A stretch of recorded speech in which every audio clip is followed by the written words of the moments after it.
Nobody in Briarstone Basin believed a widow could bring dead land back to life. They had watched men with stronger backs, bigger teams, and fuller pockets fail on that same stretch of Wyoming ground. They had seen wells go dry before July. They had seen cattle turn away from bitter water. They had seen dust bury fence lines until even the wind seemed tired of the place. By the time Ruth Whitaker stood at the county records desk with her last coins in her hand, the ranch no longer carried its old name. Folks called it Dead Willow. Some said the soil was cursed. Some said the creek had forgotten it. Some said a woman with no husband, no sons, and no money had just paid good silver for her own ruin. Ruth heard all of it. She did not answer. She only placed one coin after another on the worn wooden counter, each one sounding too loud in the quiet room.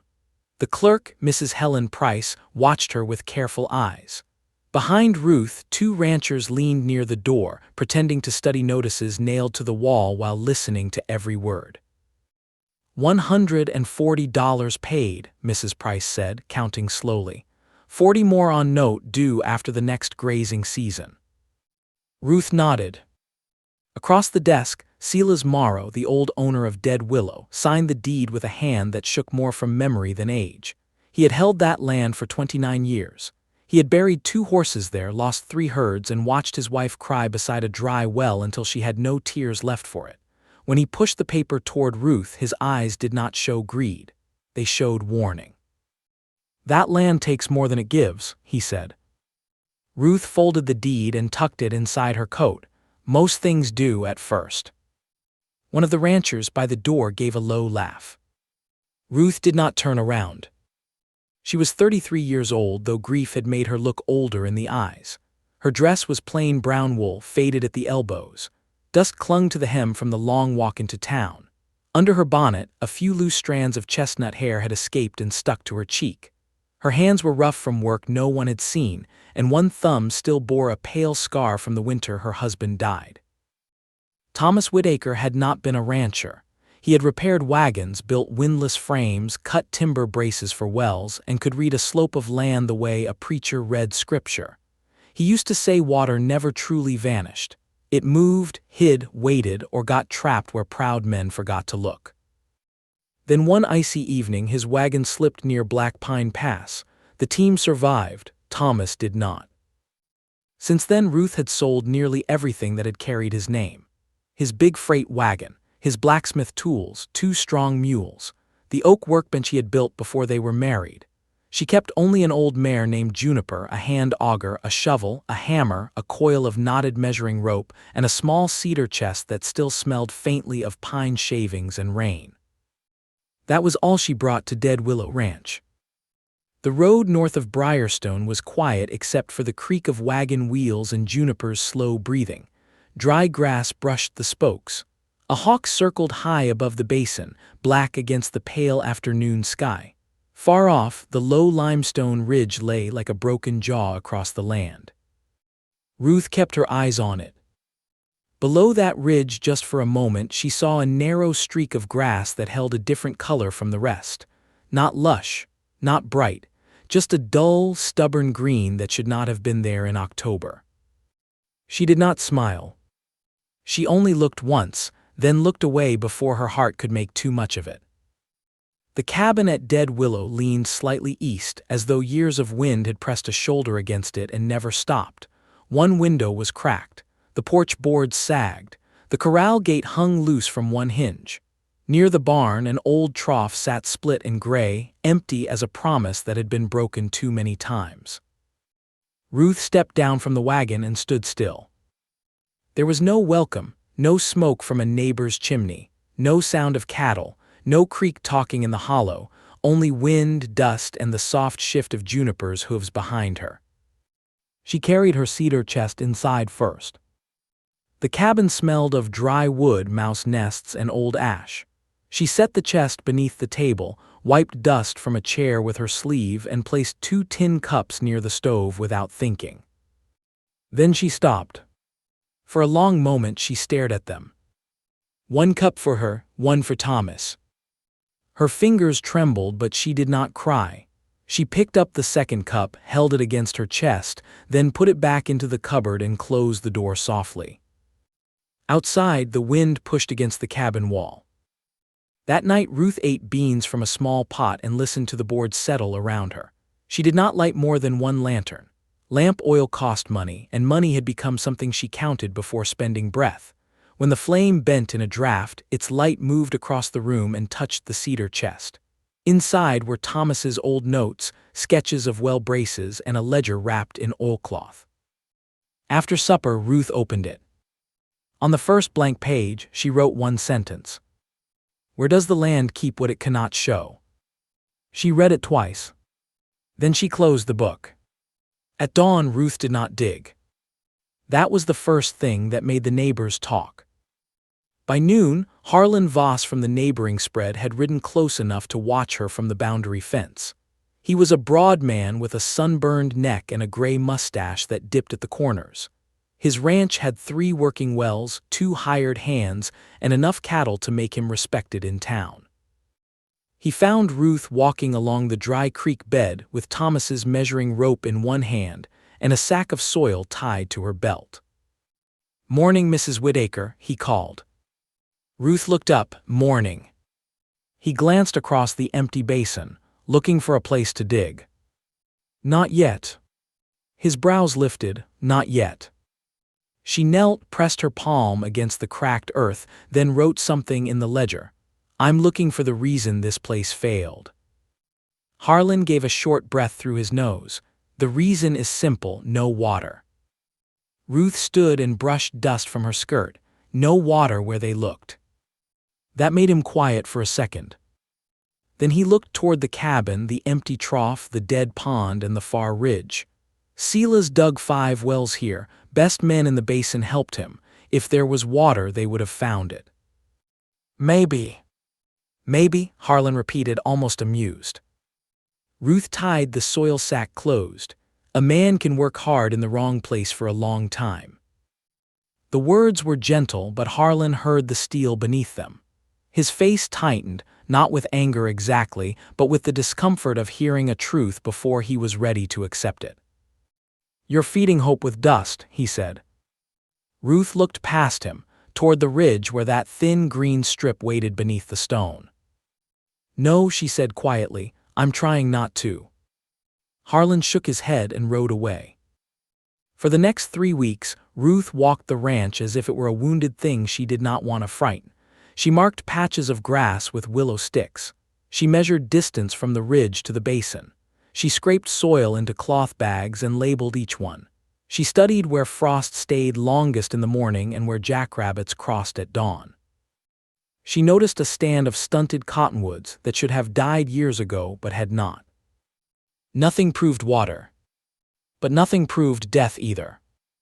And that was enough to keep her moving. One evening, as the sun fell red behind the basin, Ruth found a smooth stone at the base of the limestone ridge. Beneath it, the soil felt cooler than the ground around it. She pressed her fingers into the dirt, then lifted them to her face. Damp. Not wet, not enough to celebrate, barely enough to believe. Her breath caught all the same. Behind her, Juniper lowered her head and sniffed the same patch of earth. Ruth turned toward the empty ranch below, where every old failure waited like a warning. She knew hope could ruin a person just as surely as despair. She had learned that beside a winter grave with Thomas's coat still hanging by the door. So she did not call it a sign. She did not call it a spring. She only drove one willow stake into the ground and tied a strip of cloth around it. Then, as darkness gathered under the ridge, Ruth heard a faint sound beneath the stone. A sound so small the wind nearly stole it. Not running water. Not yet. But something underground had moved. By morning, Ruth wondered if the sound had been real. The ridge looked the same in daylight: pale stone, dry grass, a few crooked shrubs holding tight to the cracks.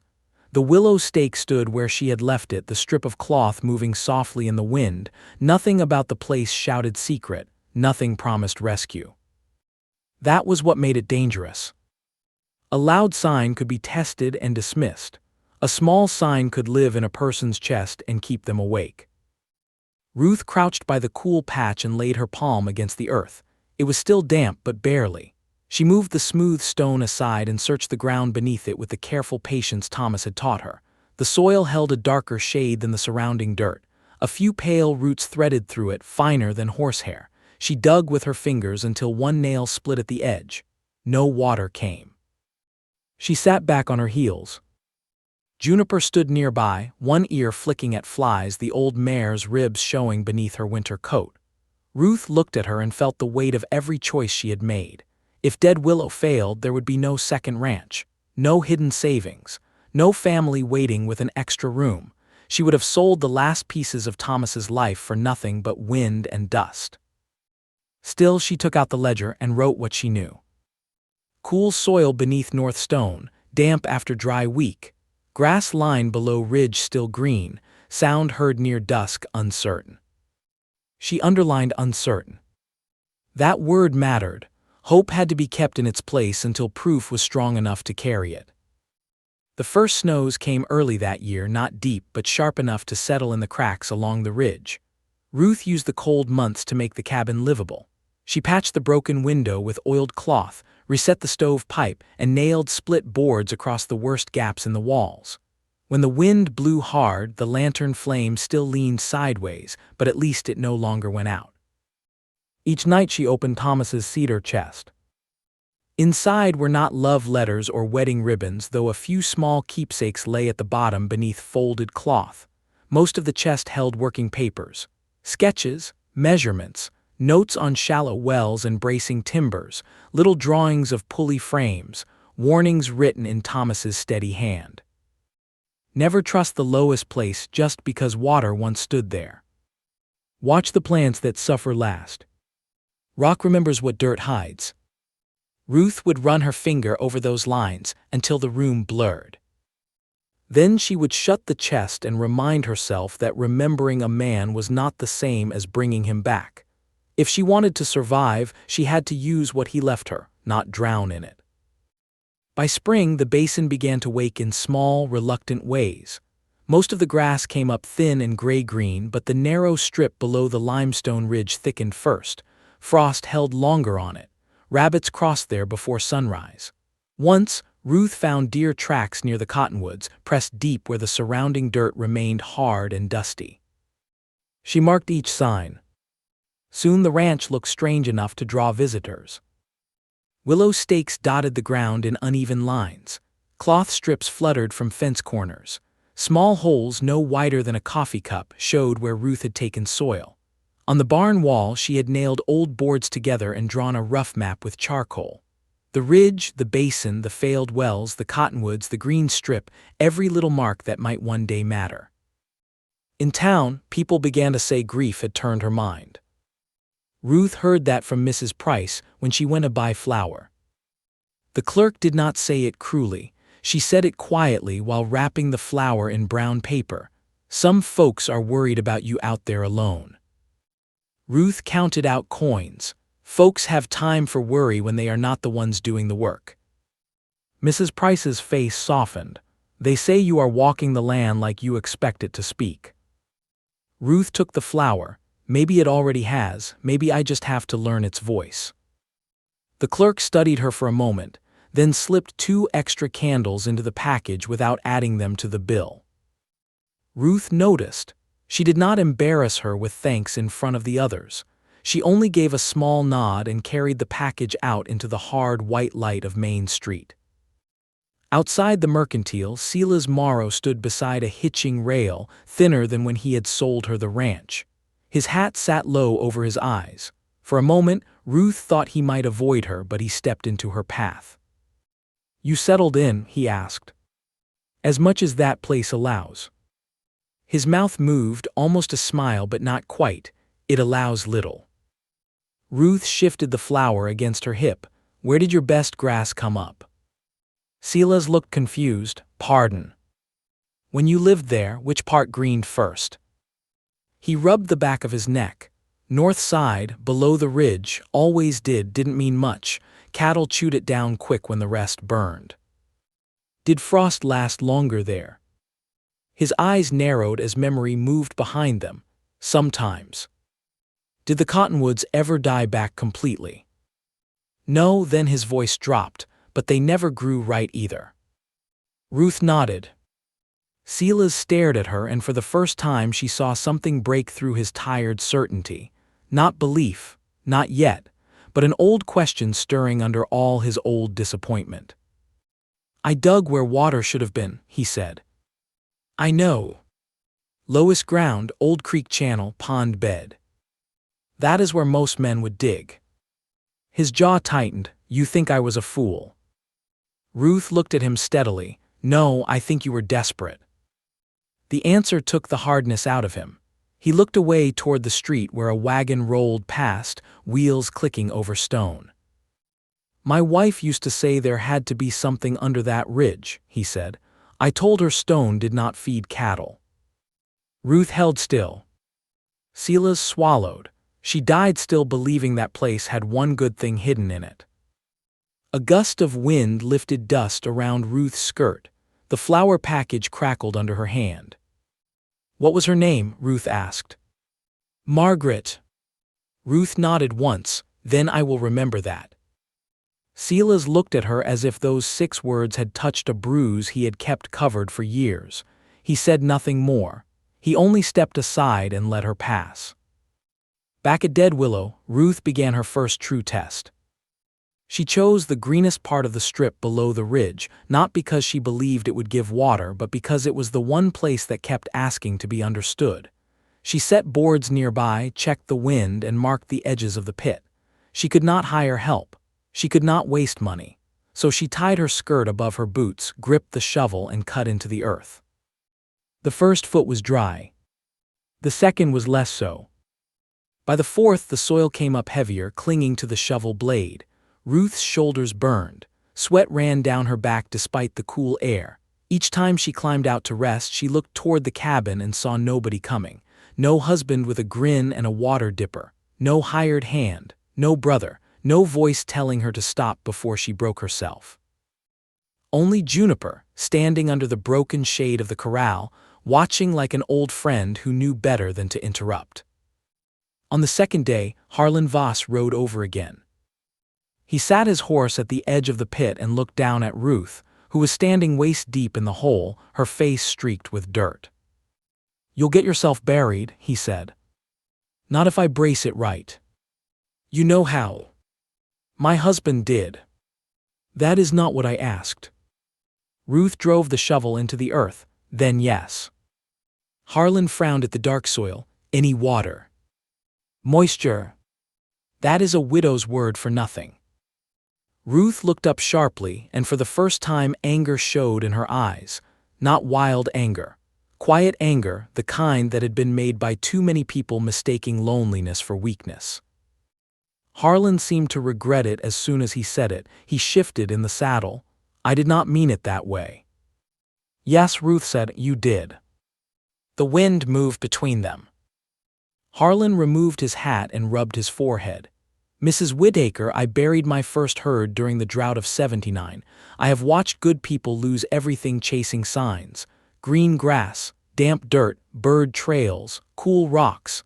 This country can tease a person until they have nothing left. Ruth's expression softened, though her voice remained firm. Then you know why I cannot afford to guess. He looked at the pit again, and if it gives you nothing, then I will know one place where water is not. Harlan had no answer for that. He rode away slower than before. By the third day, Ruth reached gravel. Rounded stones lay beneath the dark soil like pieces of an old buried creek. Her heart beat hard when the shovel struck them. Gravel meant movement. At some time, water had passed through that ground with enough strength to smooth stone. She knelt and lifted one pebble into her palm. For a moment she imagined Thomas beside her, his sleeves rolled, his face bright with interest. Not promising, never promising too soon, just looking at the stone and saying, now that is worth asking about. Ruth smiled for the first time since buying the ranch. Then the sky changed. Clouds gathered from the west, thick and low, carrying the smell of rain. By evening, thunder rolled over the basin. Ruth covered the pit with boards as best she could, weighted them with stones, and led Juniper into shelter. The storm broke after midnight. Rain hammered the roof so hard Ruth sat upright in bed. The cabin walls groaned. Wind pushed water under the door. A flash of lightning filled the room white for one sharp second, and in that second, Ruth saw Thomas's measuring rope hanging by the stove like a warning. She threw on her coat and ran outside. Mud sucked at her boots as she climbed toward the test pit. Rain blinded her. The lantern in her hand swung wildly, throwing broken light across the ground. When she reached the pit, she heard it. Not water. Earth shifting. A deep, soft crack opened along the edge. Ruth froze. Then one wall of the pit folded inward with a heavy sigh, swallowing the braces, the boards, and the shovel she had left below. She stumbled back, falling hard in the mud. For a few seconds she could not move. Rain struck her face. Her hands shook.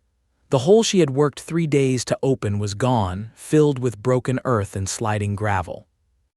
And beneath the storm, under the sound of thunder and rain, Ruth heard another sound from somewhere near the ridge. A faint trickle. This time she knew she had not imagined it. Ruth did not sleep after the storm. She sat beside the cold stove until dawn, wrapped in Thomas's old coat, listening to the last drops fall from the roof. Mud streaked her skirt. One sleeve was torn near the wrist. Her palms were scraped from the fall, but she barely felt them. Every time she closed her eyes, she saw the pit folding in on itself, 3 days of labor swallowed in seconds. But beneath that memory lived something stronger. The sound. A faint trickle near the ridge. Morning came gray and still. The storm had passed east, leaving the basin washed clean and strangely quiet. Puddles sat in wagon ruts. The air smelled of wet sage and raw earth.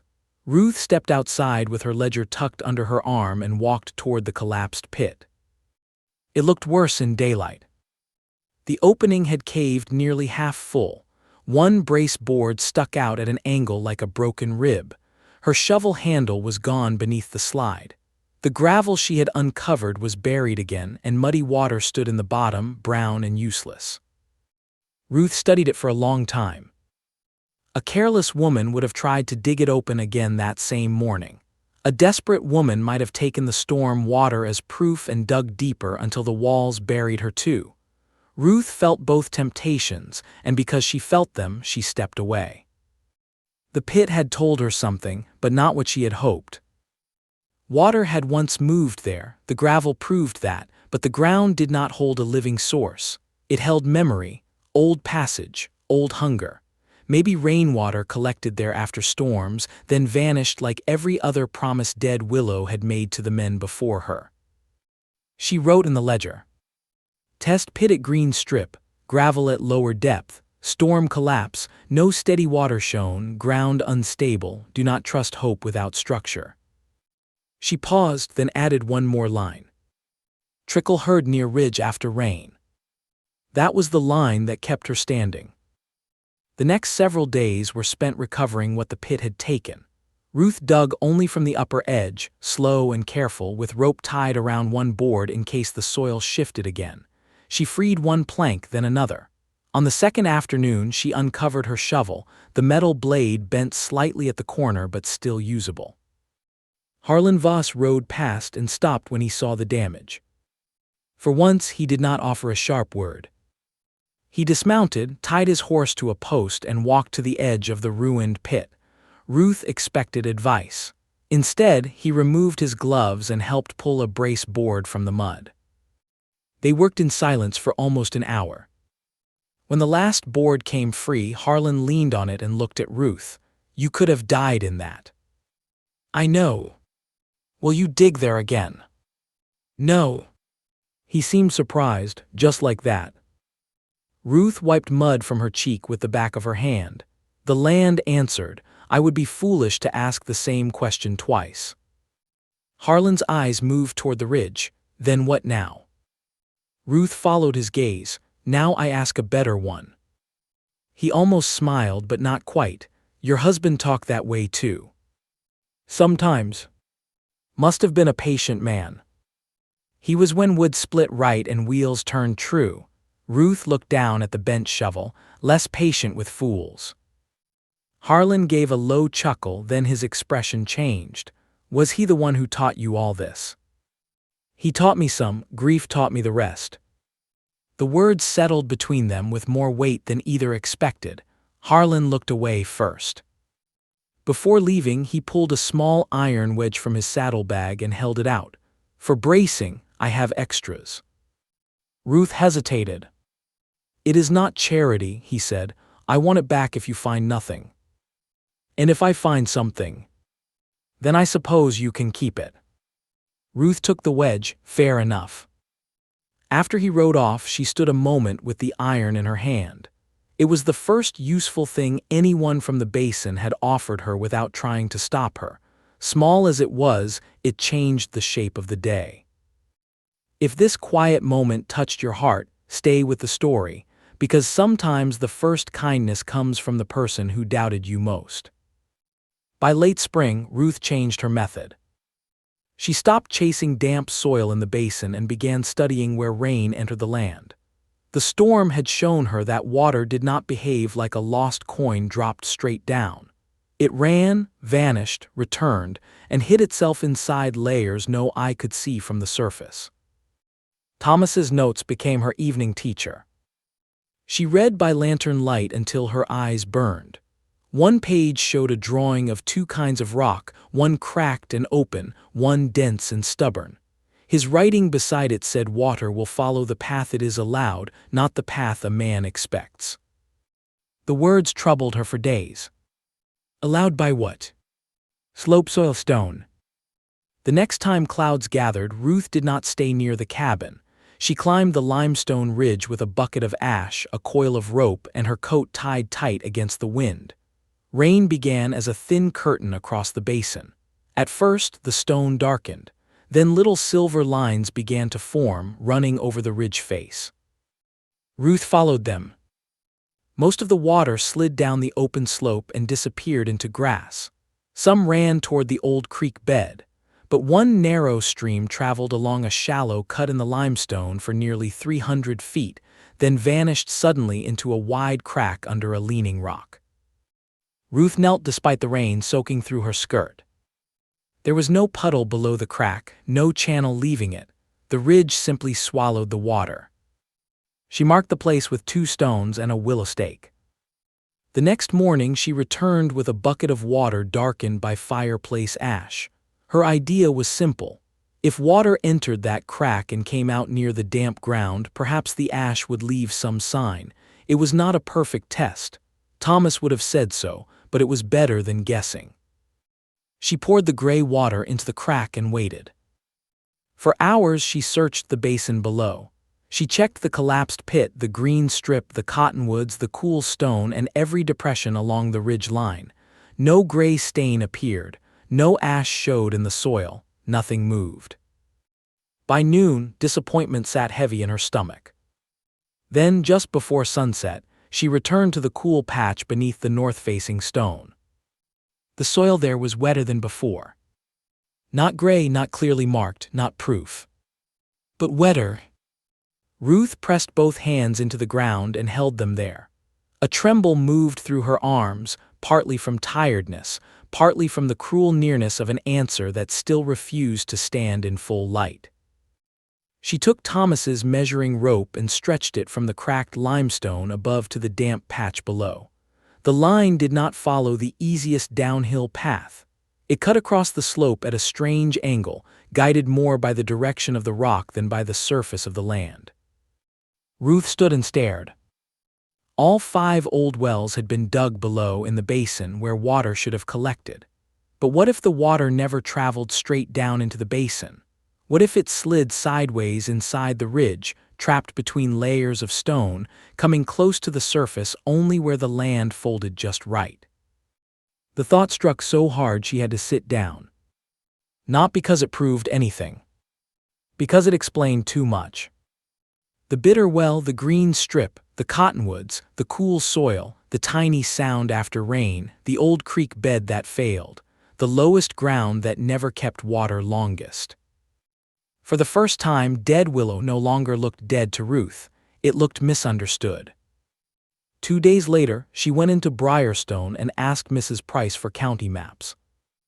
The clerk led her to a shelf behind the records desk and brought out the same property plats everyone used. Ruth studied them, but they were too clean, too recent, too certain of themselves. "Do you have anything older?" Ruth asked. Mrs. Price frowned. "Older than the county books. Military surveys, freight trail records, anything from before the Basin was settled proper." The clerk stared at her. "What are you looking for?" Ruth did not answer right away. Outside, wagons rattled past. Men laughed near the saloon. Somewhere a child cried because his mother would not buy candy from the mercantile jar. Ordinary sounds from a town that had already decided what Dead Willow was worth. At last Ruth said, "A thing someone saw before everyone decided it was gone." Mrs. Price's expression changed.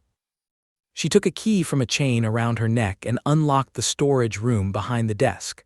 The room smelled of paper, dust, and old leather. Rolled maps leaned in corners. Cracked ledgers lay stacked on shelves. Ruth spent the afternoon unfolding brittle sheets across a long table while dust gathered on her sleeves. She found abandoned road lines, old grazing marks, surveyor notes, and one faded drawing of the Basin before the flood years. Then, near the foot of the limestone ridge on a military survey dated 1860, she saw a tiny mark no larger than a thumbnail. Beside it in faded ink were 4 words. "Cold seep in dry months." Ruth stopped breathing. Her finger hovered over the mark, afraid to touch it, afraid it might disappear. Mrs. Price came to the table. "What is it?" Ruth's voice was barely above a whisper. "Someone found water there before." The clerk leaned closer. "At Dead Willow." Ruth looked at the old map, then at the direction of the ridge, then back at the faded words that had waited almost 30 years for someone to ask the right question. "No," she said softly, "before it was called Dead Willow." That evening, Ruth carried the copied mark home in her ledger, pressed between 2 pages like a fragile flower. The sun was low when she reached the ranch. Juniper lifted her head from the corral. The cabin stood crooked and lonely in the fading light. But the ridge looked different now. Not because it had changed. Because Ruth had. She walked to the willow stake near the cool stone and placed her hand against it. Somewhere beneath her feet, hidden in rock and darkness, water had once touched daylight. And if the old map was right, it might still be there. Ruth did not dig the next morning. That surprised her more than anyone. The old map had changed everything inside her, but she knew better than to let one faded note send her straight into the ground with a shovel. A cold seep in dry months was not a spring box. It was not a trough. It was not a herd saved through summer. It was only a witness from the past, and witnesses could be mistaken. So Ruth went back to measuring. She started at the cracked limestone where rainwater had vanished. From there, she followed the strange line she had marked across the slope. She walked it again and again, each time with Thomas's rope in one hand and the ledger tucked under her arm. The path looked wrong to any person who trusted only the eye. It cut across the hill instead of down it. It ignored the old creek bed. It passed above the green strip near the cool stone and toward the place marked on the old survey. The more Ruth studied it, the more uneasy she became. Every failed well had been honest work. Silas Morrow had not been careless. He had dug where any rancher would dig, the lowest ground, the old drainage, the dry pond, the basin where water seemed most likely to collect. But water hidden inside stone did not care where a man expected it. It followed pressure, cracks, and hard layers beneath the soil. It traveled by rules nobody could bully. If Ruth was right, Dead Willow had never needed a deeper well. It had needed someone to stop digging down and start cutting across the place where water moved sideways. The idea felt too bold for a widow with one old mare and a bent shovel. That was why she needed someone else to look. Not a doubter, not a salesman, not a man who would take her last dollars for a promise. A measurer. 3 days later, Ruth hitched Juniper to the wagon and drove to the southern edge of Briarstone, where Amos Bell lived in a narrow house behind an abandoned freight office. Amos had spent most of his life measuring wagon grades, canal ditches, railroad cuts, and boundary lines. He was near 70 now, with white hair, sharp eyes, and a left hand stiff from an old winter injury. Folks called him slow because he never answered quickly. Thomas had called him careful. Ruth found him sitting on his porch, sharpening a pencil with a pocket knife. He looked up as she approached. "Mrs. Whitaker. You remember me." "I remember your husband, hard man to fool with bad timber." A small ache moved through Ruth's chest. "Yes, sir." Amos closed the knife. "What brings you?" She opened her ledger and showed him the copied mark from the old military survey. Then she showed him her map, her notes, the line of stakes, the record of damp soil, frost, grass, animal tracks, and the failed test pit. Amos read every page without praise and without hurry. When he finished, he leaned back and looked toward the hills beyond town. "You want me to tell you if you found water?" "No," Ruth said. "I want you to tell me if I am fooling myself." That made him turn his head. For a moment, his eyes softened. Most folks do not ask that until after they are ruined. "I am close enough to ruined already." Amos stood slowly, joints stiff, and reached for his hat. "Then let us go see what the land says." They reached Dead Willow by mid-afternoon. Amos did not begin with the green grass. He began above it on the ridge. He studied the limestone cracks, scraped dirt from exposed stone, and measured the slope with a small level and rod. Ruth followed a few steps behind, holding the ledger but saying nothing unless he asked. At the place where rain had vanished into the crack, Amos lowered himself to one knee and ran his fingers along the broken stone. "Water enters here," he said. Ruth's heart tightened. "You think so?" "I think it can. That is not the same as saying it does enough to matter." He moved along the ridge for nearly an hour, stopping often. At times he stood so still Ruth wondered if he had forgotten she was there. Then he would shift, make a mark, or ask her to hold the rod while he checked another grade. Near the cool stone, he crouched again. The soil was damp beneath the surface. He rubbed it between his fingers. "This is not pond seep." Ruth held her breath. Amos did not look up, but it may not be a spring either. She let the breath go slowly. He pointed toward the basin.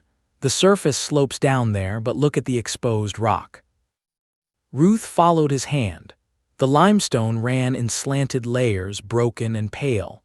Beneath one exposed section, a darker stone showed through, smooth and dense compared to the cracked rock above it. "What is that?" Ruth asked. "Shale," Amos said. "Hard enough to stop water from sinking fast.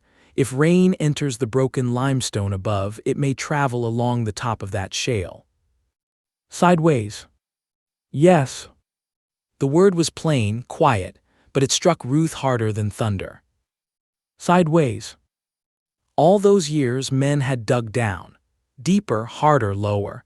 They had chased water beneath their feet while it may have been slipping across the ridge above them, thin and patient, hidden between two layers of stone. Amos stood and dusted his hands. A deep well might miss it. Or pass below it. He nodded, or break through the layer that guides it.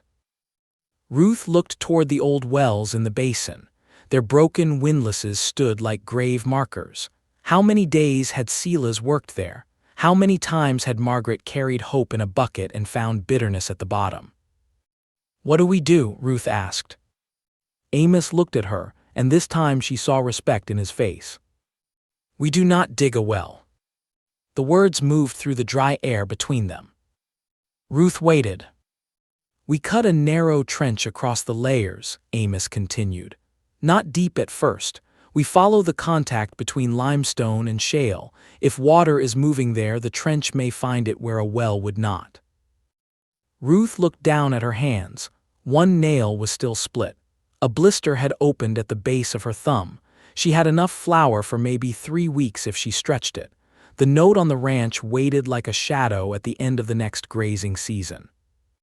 "How long?" she asked. "Depends on the stone." "How much?" Amos understood the question behind the question. He looked toward Juniper, the crooked cabin, the patched roof, the empty corral. "I will measure," he said. "You will dig. I can pay something. You can pay me when the land does." Ruth stared at him. He looked away as if kindness embarrassed him. "Your husband once repaired my survey wagon in a storm and refused coin because I was carrying medicine to a fever camp. I remember debts, Mrs. Whitaker, even the old ones." Ruth's throat tightened so suddenly she could not speak. Amos picked up his level. "Do not thank me yet, we may find nothing but more rock." But Ruth knew he had already given her something she had not felt since Thomas died. Not certainty. Company. The trench began 2 mornings later. Amos marked a line 36 feet long, crossing the suspected rock layers at an angle. Ruth cleared brush first, then cut through grass, roots, and hard-packed soil. The work was slow and mean. The shovel struck stone often. Each clang traveled up her arms. By noon, sweat had soaked the back of her dress. By evening, dust had settled into every crease of her face. Amos checked the grade after every few feet. "Too steep," he would say. Ruth would shave the bottom lower. "Too wide." She would narrow the cut. "Leave that stone, it may be holding more than you think." She would leave it. Some afternoons Harlan Voss watched from a distance. He did not interfere. Once he brought a sack of oats for Juniper and claimed he had no use for it. Ruth did not argue. She had learned that pride could become another kind of thirst if a person let it. Silas Morrow came on the 4th day. He stood far from the trench, hat in hand, his face pale under the sun. Ruth saw him looking not at the new digging, but at the old land with the pain of a man seeing a door he might have missed for half his life. "Mrs. Whitaker," he said quietly, "was the old mark real?" Ruth wiped her forehead. It was there. "A seep." "That is what the survey said." His mouth trembled once. Margaret used to say she heard water under that ridge after rain. Ruth did not answer too quickly. Some truths had to be given gently. "She may have heard something worth listening to," she said. Silas shut his eyes. For a moment the years seemed to bend him, not because Ruth had accused him, she had not, but memory could be crueler than accusation. It could bring back every time he had dismissed his wife's quiet belief, every time he had trusted a shovel in the low ground more than a woman listening at the ridge after rain. He opened his eyes again. "If there is water there, I do not know whether to be glad or ashamed." Ruth leaned on the shovel. "Be glad first, shame wastes daylight." Silas looked at her, then gave one rough nod. By the 6th afternoon, the trench had reached nearly 7 feet at the deepest end. Ruth's shoulders shook from exhaustion. The sun hung low, red through drifting dust. Amos stood inside the cut, tapping the wall with the handle of his knife. "There," he said. Ruth climbed down beside him. At first she saw only stone, pale broken limestone above, dark smooth shale below. The two met in a thin, uneven seam across the trench wall. Amos pointed, "Clear that gently." Ruth set the shovel aside and used the small hammer. Then her fingers, pebble by pebble, she removed packed soil from the seam. The shale felt cool beneath her touch. The limestone above it was fractured like cracked pottery. Nothing happened. For several minutes, nothing happened. A tired laugh almost escaped her, not from humor, but from the cruel emptiness of waiting too long for the world to answer. Then Amos raised one hand. "Stop." Ruth froze. A dark spot had appeared where the limestone rested on the shale. At first it looked like a stain. Then the stain swelled. A single clear drop gathered on the edge of the seam, trembling in the last light of day. Ruth did not breathe. The drop fell. It struck the dry bottom of the trench and vanished into dust. Neither she nor Amos spoke. Another drop formed. Then another. Slow, patient, almost shy. Amos placed Ruth's old tin cup beneath the seam. The first drops rang against the metal with a tiny sound that seemed too small for what it meant. Ruth stared at the cup. For 2 years she had carried grief like a locked door inside her. For months she had held hope down with both hands so it would not rise too soon and break her. Now the land was answering, not with a miracle, not with a flood, but with one careful drop at a time. Behind her, up on the ridge, Juniper lifted her head and gave a soft whinny. Ruth reached into her pocket and touched Thomas's knotted rope. The cup was still far from full. But for the first time since she had bought Dead Willow, the sound in the silence was not wind. It was water. Ruth and Amos left the tin cup beneath the seam all night. Neither of them trusted Joy enough to touch it too soon. The first rule of water in hard country was simple: a little could lie. Rainwater could seep from a pocket and vanish by morning. A trapped damp place could weep just long enough to make a fool kneel before it. Even a true spring could weaken when disturbed. Ruth knew every one of those dangers because she had written them down in Thomas's ledger, line by line, until caution had become part of her breathing. So when the sun dropped behind the ridge and shadows filled the trench, she did not shout, laugh, or fall to her knees. She only climbed out with shaking legs, helped Amos cover the open cut with rough boards to keep falling dirt away, and walked back to the cabin under a sky turning purple over the basin. Inside, the cabin felt different. The same cracked table stood by the stove. The same patched window held the evening wind back poorly. The same cedar chest rested beneath the wall. But now, in the silence, Ruth heard something that was not in the room at all. Drop. Drop. Drop. She tried to eat, but the beans tasted like dust. She tried to mend a tear in her sleeve, but the needle shook between her fingers. At last she opened Thomas's chest and took out the oilcloth ledger. For a long while she stared at the first question she had written when she arrived. Where does the land keep what it cannot show? Her eyes filled, but the tears did not fall. She pressed one hand over the page as though holding Thomas's hand through paper and time. You were right about stone, she whispered. The room gave no answer. Only the wind moved against the cabin wall. Before dawn, Ruth was awake. Amos arrived just as the eastern sky began to pale. He carried a bucket, a pocket watch, and a strip of cloth for filtering any grit from the cup. Harlan Voss had come too, though he stayed near the fence at first, as if he feared being too close might offend the truth. Silas Morrow arrived last.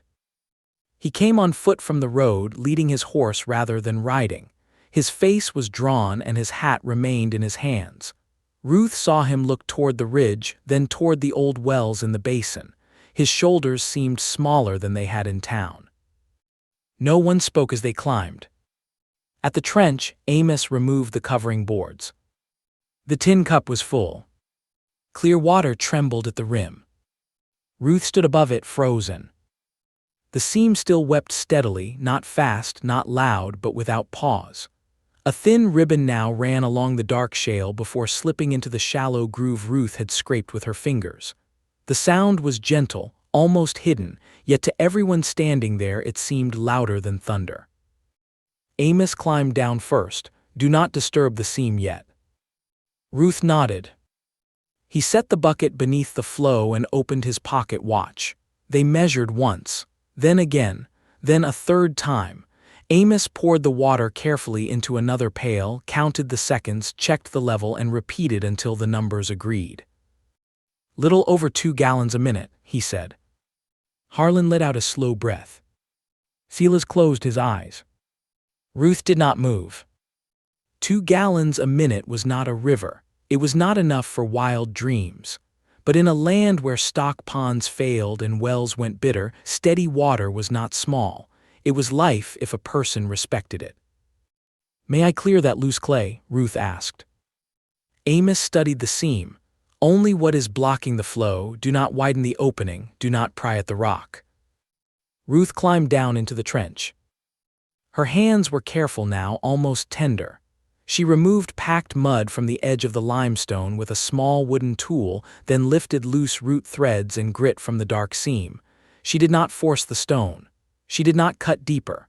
She only cleaned what years of flood, dust, and cattle hooves had buried. The water strengthened. Not suddenly, not in a burst, it simply became more certain. The ribbon widened to the thickness of a bootlace. It ran cold over Ruth's fingers and down into the bucket. She lifted her hand and stared at the water shining on her skin. For the first time, her tears fell. She turned her face away quickly, but Silas saw. So did Harlan. Neither man spoke.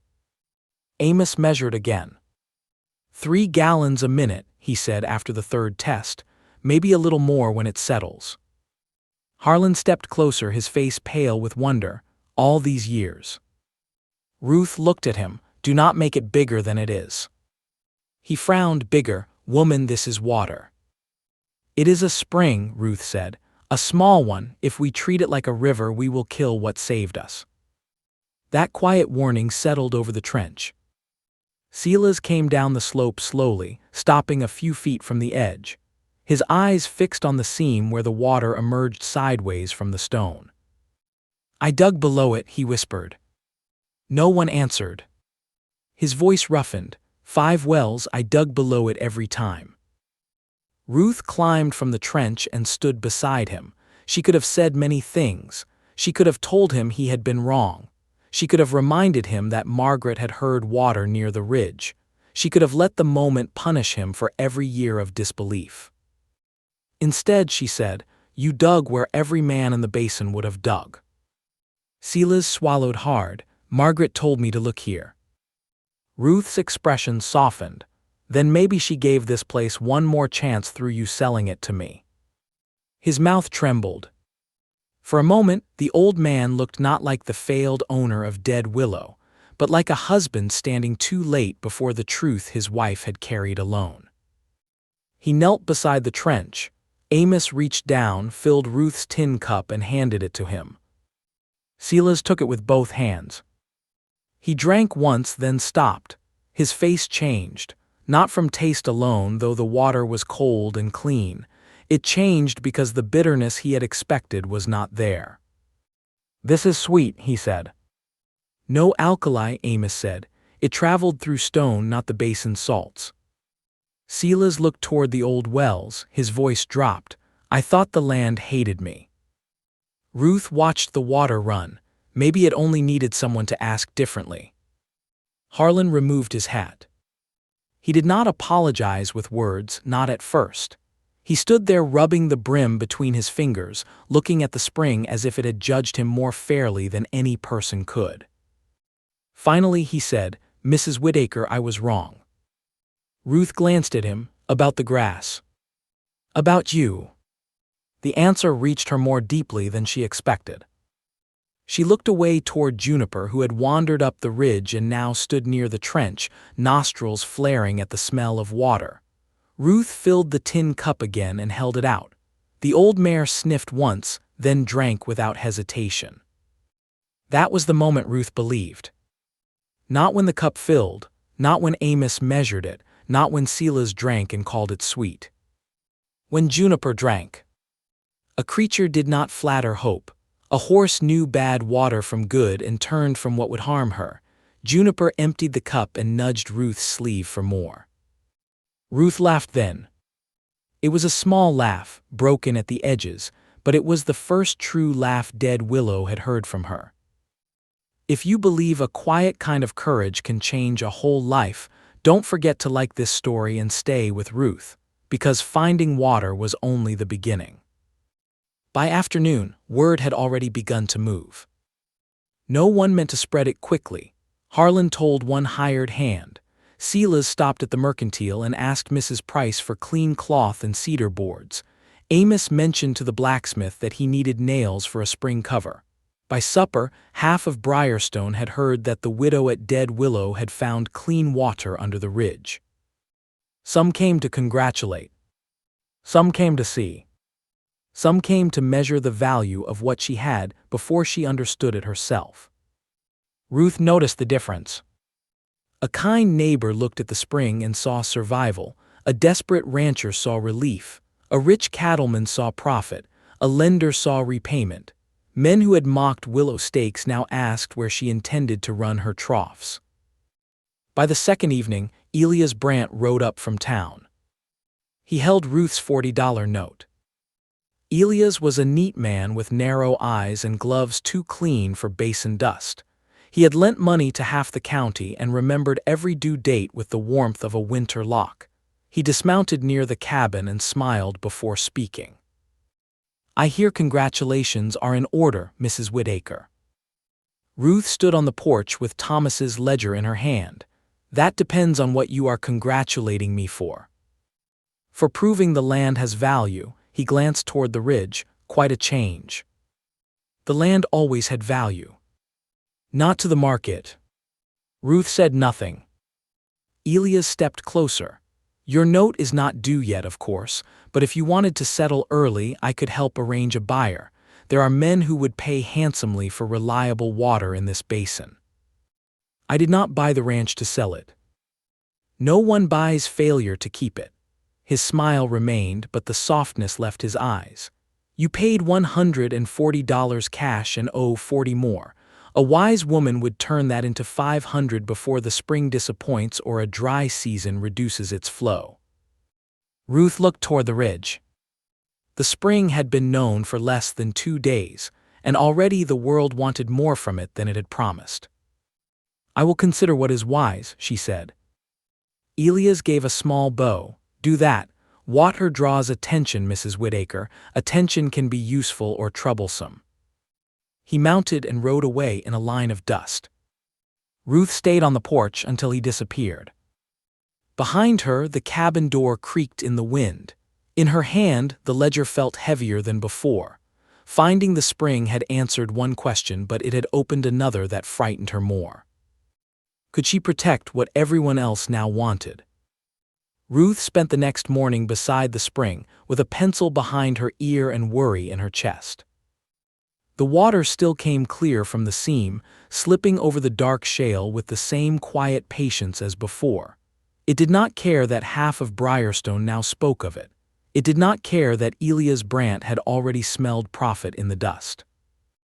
It did not care that neighbors who once laughed at Dead Willow now rode by slower than usual, their eyes searching the ridge as if more water might show itself if they stared hard enough. The spring simply ran.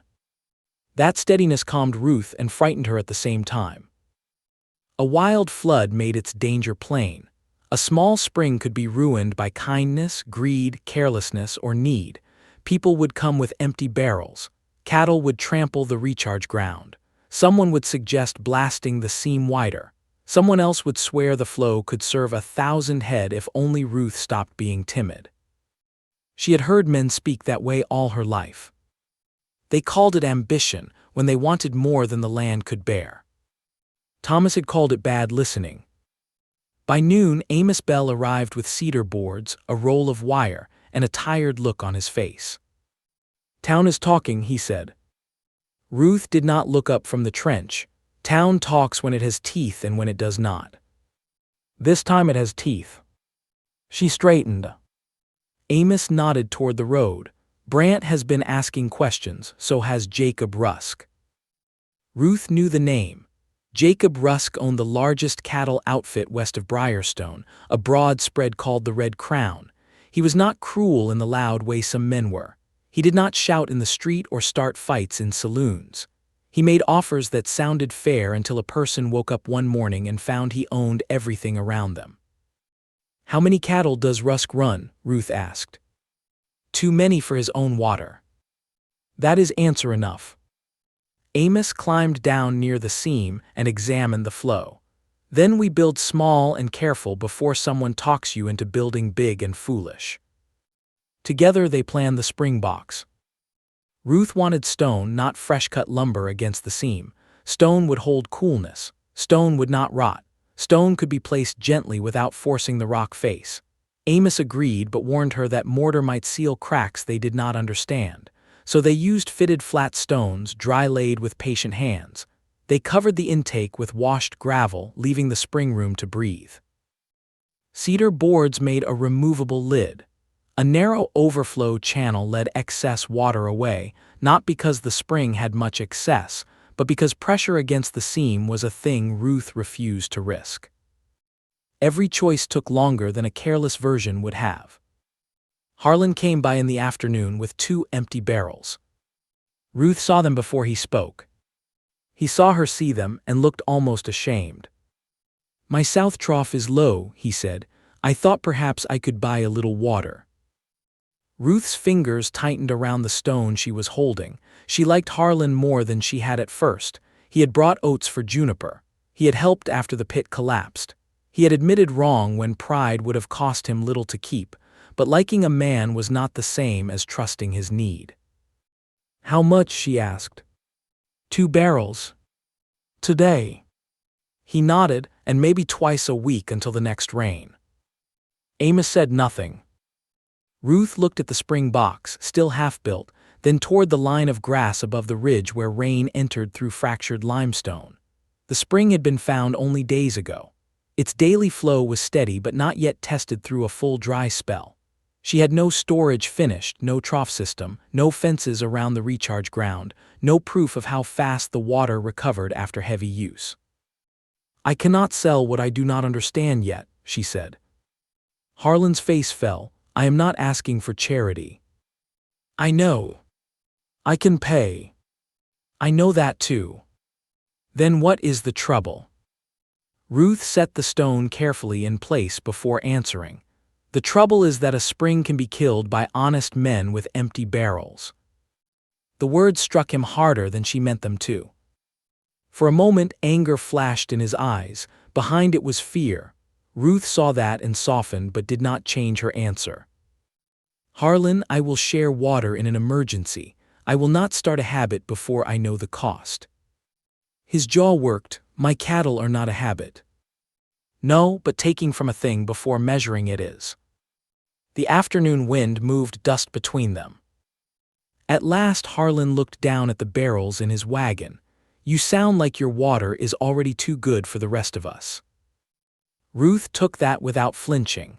"No, I sound like a woman trying to make sure it is still here when someone truly needs it." He stared at her a long while, then climbed back into his wagon.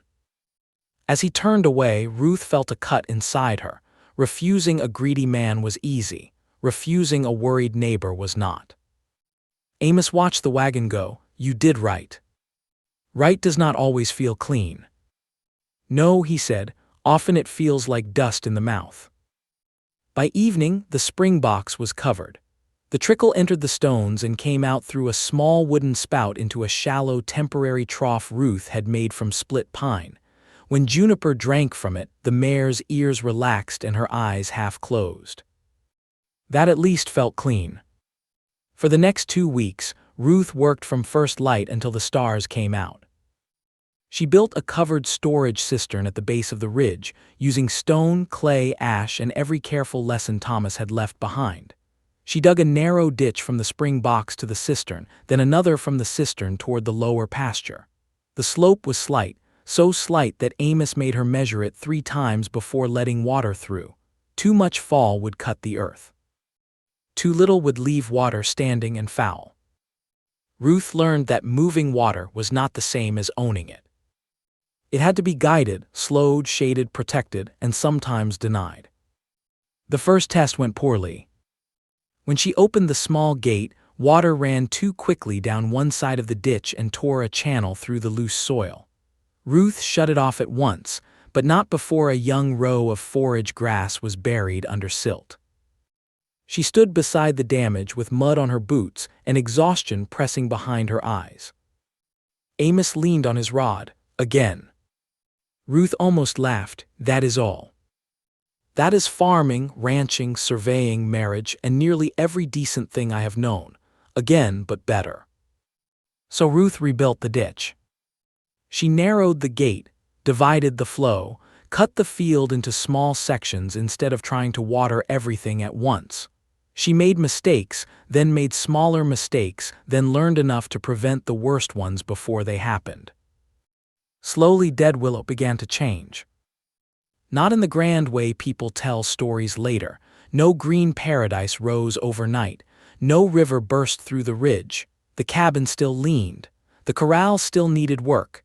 Dust still crossed the basin when the afternoon wind rose. But one trough held clean water. One small forage field stood greener than the rest. Juniper gained strength. And Ruth, who had arrived with grief folded into every motion, began walking the ranch less like a widow asking permission to survive and more like a woman answering to the land itself. Then Jacob Rusk came. He arrived in a polished black wagon with 2 riders behind him, dressed in a fine gray coat despite the heat. His boots had Basin dust on them, but not enough to prove he had walked far. Elias Brandt sat beside him, holding a leather folder across his knees. Ruth saw them from the ridge and knew, before they stopped, that nothing good traveled in such a clean wagon. Rusk removed his hat as he stepped down. He was near 50, broad-faced, calm, and smiling in a way that never reached his eyes. "Mrs. Whitaker," he said, "you have turned curiosity into county news." Ruth stood near the new trough, sleeves rolled, hands clay-stained. News fades. Water does not, if handled properly. Amos, who had been checking the cistern cover, looked up at that. Rusk walked toward the spring box, but Ruth stepped into his path. He smiled wider. "May I look?"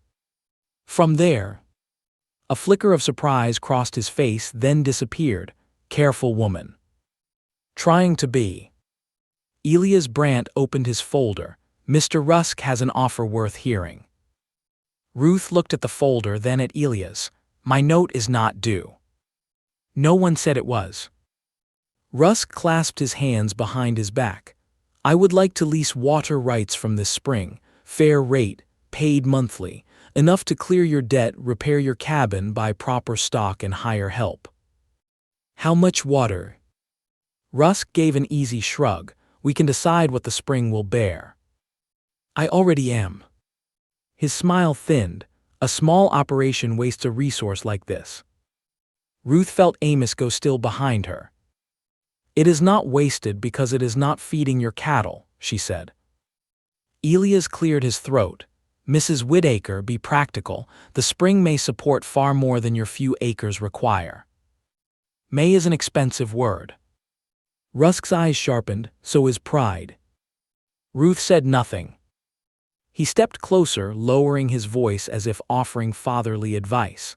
"This basin respects success, Mrs. Whitaker. It does not respect stubbornness dressed as virtue. You are alone here. You owe money. You have no hired men, no husband to stand beside you when trouble comes." The words entered the air like a slap, soft but meant to sting. Ruth's face went pale. For a breath she felt the old ache rise. Thomas's empty cup, the coat by the stove, the grave under winter stone. Rusk had reached for the one place grief still opened under her ribs. Then Juniper shifted behind her, the trough chain clicking once against wood. Ruth looked at the water, then back at Rusk. "My husband taught me not to brace a weak wall with rotten timber," she said. "That applies to offers too." Amos coughed into his fist, but Ruth heard the laugh hidden in it. Rusk's smile vanished. Elias closed the folder slowly. "You should think carefully." "I have. This opportunity may not return. Then it will save me the trouble of refusing twice." For the first time, Rusk looked past politeness and let her see the hard man underneath. "Water changes friends, Mrs. Whitaker," he said. "Be sure you know who yours are." After he left, dust hung in the road long after the wagon disappeared. Ruth stood very still, the sun lowering behind her, the spring running softly at her back. She had found water, built a system, and refused the first hand that tried to take more than the land could give. But as evening settled over Dead Willow, she understood something colder than drought. Some men did not need to own water to endanger it. They only needed others to believe she had no right to keep it. By the next week, Ruth understood that a spring could bring visitors as quickly as it brought life. Some came with open faces and honest questions. A young couple from the West Road asked how she had found the seam because their own shallow well had begun to sour. Mrs. Price came with a basket of biscuits and stood near the trough with tears in her eyes, not because she wanted water, but because she had watched Ruth count coins with trembling hands months before. Silas Morrow returned twice, each time walking the ridge as if trying to make peace with land he had once believed hated him. Others came differently. They rode slow along the boundary fence. They studied the spring box from a distance. They asked how many gallons a minute it made, how full the cistern stayed at night, whether Ruth had filed a formal water claim, whether the old county records mentioned the seep clearly enough to prove prior use. Their voices sounded friendly, but their eyes measured. Ruth answered little. She had learned that some questions were not asked for understanding. They were asked to find a weakness. So she kept the ledger close. Every morning before feeding Juniper, she measured the cistern level with a marked stick. Every evening after shutting the irrigation gate, she measured it again. She wrote the numbers in neat columns beside weather notes, livestock use, cloud cover, and wind direction. She measured the spring after cool nights, after hot afternoons, after a day when 3 neighbors drew a small ration with her permission, and after a day when no one touched it but Juniper. The water taught slowly. It gave enough but never too much. When Ruth irrigated the forage field too long, the cistern dropped faster than she liked. When she closed the gate for a full night, it recovered. When cattle drank heavily in the heat, the morning level told on them. There was no magic in it, only balance. Amos called it the only honest book in the county. Ruth almost smiled when he said that. Then trouble came wearing the face of law. Elias Brandt arrived one bright afternoon with Deputy Miles Avery beside him. The deputy was a decent man by most accounts, broad-shouldered and uncomfortable with paperwork. His badge caught sunlight as he dismounted near the cabin. Elias carried his leather folder again.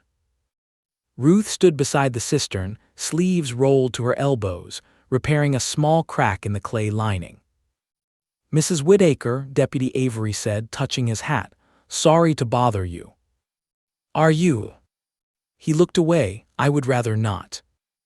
Elias opened the folder. There has been concern raised about diversion of natural water flow. Ruth wiped clay from her hands with a rag. "Concerned by whom?" "That is not the point," Elias said. "It often is." His mouth tightened. "The point is that if this spring once fed a broader drainage, private alteration may affect neighboring land." Ruth looked past him toward the dry basin, where 5 old wells stood broken and the dead creek had not carried steady water in years. "This spring was buried when I bought the place. No drainage was using it." "That may be your opinion. It is my measurement." Elias gave a thin smile. Measurements can be misunderstood by interested parties. Deputy Avery shifted his weight. "Mrs. Whitaker, he is asking whether you have blocked water that might have flowed elsewhere." Ruth led them to the spring box. She lifted the cedar cover carefully. The water entered through washed gravel, slipped into the stone chamber, and moved out through a small spout toward the cistern. Beside the box, the overflow channel remained open, dry at the moment but clear. "I did not blast the seam," she said. "I did not deepen it. I cleared mud and roots. I left overflow. I fenced the recharge ground. The spring is doing what it was already trying to do." Elias looked unimpressed. "And you are claiming sole use." "I am claiming responsibility." "That is a pretty word." "It is a heavier one than ownership." For a moment, even Deputy Avery seemed to hear the difference. Elias turned to him. "You see the structure. It diverts water into storage." "It guides water into storage," Ruth said. "Call it what you like." Amos arrived then, walking up from the lower field with his level rod over one shoulder. His face showed no surprise, which told Ruth he had expected this sooner or later. "Brant," Amos said. "Belle." The two men looked at each other with the old dislike of people who had measured the world in different ways and trusted different numbers. Elias tapped the folder. "We may need a county review." Amos set the rod down. "Good. Bring the 1860 survey, the 1863 freight journal, the Morrow deed, the post-flood plat, and Mrs. Whitaker's daily measurements. Bring a man who knows shale from wishful thinking too." Deputy Avery coughed into his hand. Elias' eyes narrowed. "You are not the county court." "No," Amos said, "that is why I use facts." The air turned sharp. Ruth knew Elias had not come expecting to win that afternoon. He had come to frighten her, to make her feel alone, to make the spring seem less like a blessing and more like a claim she could lose. Fear was cheaper than a lawsuit and often worked faster. But Amos standing beside her changed the shape of the moment. So did the ledger in her hand. Ruth stepped forward. "If there is a review, I will attend with records." Elias studied her. "You should not be so sure paper will save you." "It already has." That stopped him. Ruth looked toward the ridge. "An old paper told me someone saw this spring before everyone forgot it. My own papers show how it flows. If men want to challenge the truth, they can bring better truth." Deputy Avery lowered his eyes, but Ruth saw the corner of his mouth move slightly. Elias closed the folder. "This is not finished," he said. "No," Ruth answered, "but neither am I." After they left, Ruth's strength wavered. She sat on the cistern cover and pressed the heels of her hands against her eyes. The sun was warm on her shoulders, but a cold fear had settled under her ribs. She had faced dry earth, empty pockets, a collapsed pit, and loneliness. Those were honest enemies. A man with paperwork could be harder. He could turn patience into suspicion and care into trespass with the right words spoken in the right room. Amos sat beside her. For a while neither spoke. Then he said, "Thomas would be proud." Ruth shook her head. "Do not say that just to steady me. I do not spend words that way." She looked at him. Amos's gaze stayed on the ridge. "Your husband knew how to brace a well. You know how to brace a truth. That is rarer." Ruth's eyes filled again, but this time she let the tears sit without shame. That evening Harlan came. He rode in slowly and stopped near the fence instead of coming straight to the cabin. Ruth was feeding Juniper when she saw him. For a moment, neither moved. Then Harlan took off his hat. "I heard Brant came." "He did. Rusk is behind it." "I know." Harlan looked toward the trough, then down at his reins. "I was sore when you refused me water." "I know that too." My south well dropped another foot. Ruth said nothing, but her face softened. "I wanted to blame you," he continued. "It was easier than admitting I had trusted my own ground too long without understanding it." He swallowed. "I rode my east pasture after the last rain. There is limestone there, same as yours, different angle but maybe not useless. I marked a line where the grass holds longer." Ruth looked at him more closely. "I am not asking you to give me your water," Harlan said. "I am asking if you will show me how you measured yours." The request was quiet, hard for him. Ruth could hear the pride breaking inside it. She thought of the 2 barrels he had brought, the anger in his voice when she refused, the iron wedge he had given her after the pit collapsed, the oats for Juniper, the apology at the spring. A person, she was learning, could be wrong many times and still not be an enemy if he was willing to learn. She nodded. "Come tomorrow before sunrise. Bring stakes, rope, and patience." Harlan let out a breath. "I have the first 2. Then bring extra of the third." He almost laughed. Before he left, he glanced toward the ridge. "Brant is telling folks you mean to hoard water while the basin dries." Ruth's jaw tightened. "And Rusk?" "Rusk is saying nothing. That is worse." The next Sunday, Ruth attended the small church in Briarstone for the first time since buying Dead Willow. She did not go because she wanted attention. She went because silence had begun to work against her. She wore her plain brown dress, brushed clean as it could be, and pinned her hair beneath a modest hat. Dust still clung to the edges of her boots no matter how hard she wiped them. When she entered, the room quieted. That hurt more than she expected. Some women looked away. Some men watched her with open curiosity. Elias Brandt sat near the front, his gloves folded over one knee. Jacob Rusk sat 2 rows behind him, calm as a judge, his fine coat dark against the whitewashed wall. Ruth took a seat near the back beside Mrs. Price. The sermon was about stewardship. The preacher spoke of talents buried in the ground, of fear, responsibility, and the sin of wasting what had been trusted to human hands. Ruth kept her eyes on the worn floorboards and felt every word press against her. After the service, people gathered outside beneath the cottonwood trees. She thought no one would speak to her.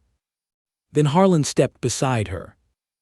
Loud enough for others to hear, he said, "Mrs. Whitaker helped me mark my ridge yesterday, did not charge a penny, told me my land may have its own answer if I stop asking foolishly."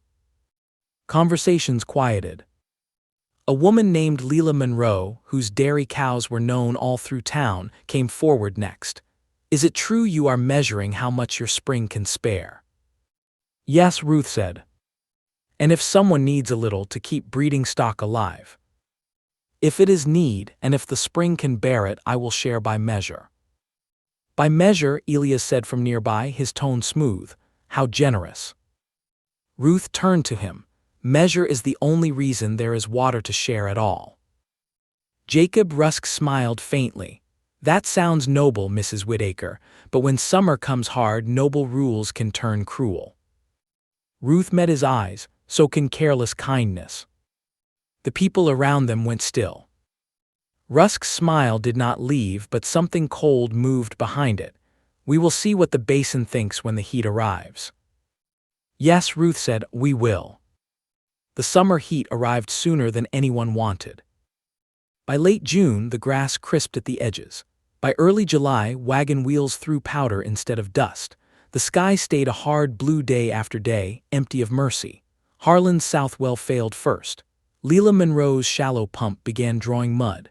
2 stock ponds east of Briarstone shrank into cracked bowls where cattle stood lowing at the smell of water they could not drink. At Dead Willow, Ruth measured the spring each morning. 3 gallons a minute. Then a little under. Then 2.5. Still steady but less. The Basin had begun its test. And on the 41st dry day, while the sun burned white over the ridge, Ruth saw a wagon coming from the east road. Leila Monroe sat on the bench with her 2 children pressed beside her. Behind the wagon stumbled 2 dairy cows, ribs showing, tongues dark from thirst. Ruth looked toward the cistern, then toward the spring box, then at the ledger in her hand. The question had finally become more than water. It had become who she could save without destroying the thing that saved them all. Ruth stood still as Leila Monroe's wagon rolled into Dead Willow. The sound of those wheels seemed louder than it should have been. Every dry turn cracked over the hard ground. The 2 dairy cows behind the wagon stumbled more than walked, their heads hanging low, their sides moving with shallow breaths. Leila's little boy held the rail with both hands. Her daughter sat beside her with a tin pail in her lap, though there was nothing in it but dust. Ruth had seen thirst in cattle before. She had seen worry in people. But seeing both tied together in front of her gate made the ledger feel useless for one sharp moment. Leila climbed down carefully. She was a thin woman with tired eyes and work-rough hands, the kind of mother who had learned to smile in front of children even when fear had already taken most of the room inside her heart. She removed her bonnet and held it against her chest. "I would not have come if there was another way," she said. Ruth believed her. That made it harder. "How long since they drank properly?" Ruth asked. "Yesterday morning, the pump gave mud by noon. I tried straining it, but they would not take enough." Leila looked back at the cows and her voice tightened. "If I lose them, I lose milk. If I lose milk, I lose winter." The little girl looked up at Ruth. Mama said your ranch has a secret water place. Leela closed her eyes in embarrassment. Annie. Ruth's face softened. She crouched until she was closer to the child's height. It is not secret anymore, but it is small. The girl nodded solemnly, as if small things deserved respect too. Ruth stood and walked to the cistern. Her marked measuring stick leaned against the stone cover. She lowered it through the opening, waited, then pulled it back up. The wet line sat lower than she wanted. The spring had recovered overnight, but not fully. The hot wind had stolen more from the trough than expected. Juniper had drunk heavily before dawn. The forage field had received nothing for 2 days and already showed it. She opened the ledger and calculated by habit, though her heart knew the answer before the numbers did. She could water Leela's cows. She could not water them without taking from something else. Harlan rode in while Ruth was still measuring. He had seen Leela's wagon from the east road and followed. His face was tight with concern, not accusation. My north tank is dry, he said quietly, then noticed the children and stopped. Never mind. Ruth looked at him. Say it. He took off his hat. I brought 12 breeding cows down to the Cottonwood draw. I can move them to the river if I have to, but it is near 20 miles and 2 are heavy with calf. Leela's shoulders sank. The children went silent. The whole basin seemed to wait for Ruth to become either generous or cruel. She hated that. People liked choices to wear clean names. Give water and you were kind. Refuse water and you were hard. But the land did not work by clean names. Give too much today and tomorrow no one drank. Refuse too much today and good animals might fall before sunset. Ruth closed the ledger. Leela's cows first, she said. Harlan nodded at once, agreed. Limited time at the trough, slow drinking, not too fast. Harlan helped me hold them back between turns. I can do that. After them, your 12 can drink only what the cistern can bear. If the level drops below my red mark, we stop. Harlan glanced toward the trough, even if they are not finished. Especially then. He looked at her for a long second, then nodded again. Especially then. Ruth opened the trough gate. Water slid into the wooden trough with a sound that pulled every eye toward it. The cows smelled it before it gathered deep. One strained against the rope. Harlan caught the lead and held firm while Ruth guided the first animal forward. Easy, she murmured, easy now. The cow drank like life had returned in a wooden box. Leela pressed a hand over her mouth. Her little boy leaned against her skirt, watching with wide eyes. Ruth kept her gaze on the water level, not on their faces. Gratitude could tempt a person into giving beyond judgment. Tears could make a poor steward waste what was meant to last. When the first cow had enough, Ruth pulled her back gently. The second came forward. Same slow care, same measured time, same hard watching. When Leela's cows were done, Ruth closed the gate and checked the cistern. Lower. Still safe. Harlan's herd came next. 12 cattle walked in from the draw, dusty, restless, smelling water and pressing forward. Harlan and Ruth worked together to keep them from crowding the trough. The first 3 drank heavily, the 4th less. The 5th kicked dust and swung her head, nearly knocking the gate post loose. Ruth shut the water off. Harlan looked at the remaining cattle, then at Ruth. She lowered the measuring stick. The wet mark rested just above the red line. Enough, she said.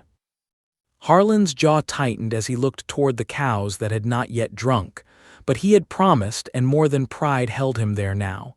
He had seen the numbers. He had seen the children. He had seen the spring give and the cistern fall. He gathered the remaining cattle. I will move them to the river before sundown. I am sorry. I know.